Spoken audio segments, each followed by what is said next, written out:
Revelation 2842. From the 8th of August 1943. Transfer of the received spiritual good condition.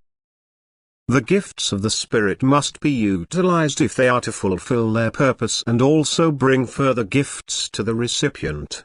Only in the passing on of the received spiritual good lies the authorization to receive new good, otherwise it remains only dead good without effect on the recipient himself and the fellow human beings.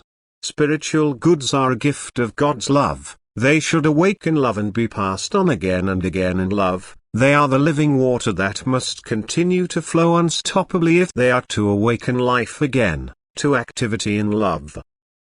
In order to be able to receive spiritual goods, the human being must be active in love. The offering and forwarding of gifts from above is an act of loving activity.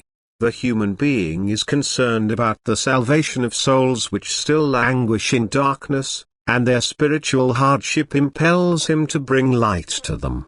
And then the spiritual gift will not remain without effect, both on the giver as well as on the recipient, whereas a gift which is not passed on will lose strength and effect and will also not make the recipient as happy if his love for his fellow human beings decreases.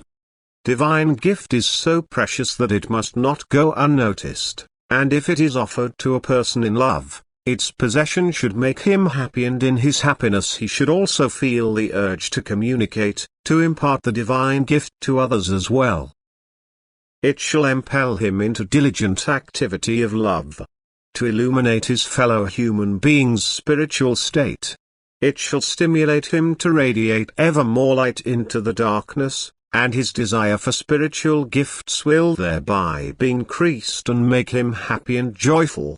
People can be abundant in spiritual treasures as soon as they don't keep them for themselves but distribute them and thereby increase their wealth. But as soon as they slacken in their activity of love, the receiving of gifts from above will also come to a standstill, for God gives and measures out to them as they themselves measure out and are willing. And therefore spiritual gifts can also have no effect on other people because they don't make use of them insofar as they don't want to distribute them even if they acknowledge it and are wholesomely affected by it themselves. Their love, however, is deficient and their hearts are therefore not good soil where the seed can sprout and bear fruit. And that is why the gifts of the Spirit, which flow to people from above, are to be constantly worked with. The flow must not dry up in the sand. The gifts of the Spirit are to be received everywhere with an open heart and passed on in love. Then everyone will be able to refresh himself with the water of life. His spirit of love will become inflamed and constant activity of love will be the result which guarantees the receipt of new spiritual gifts again.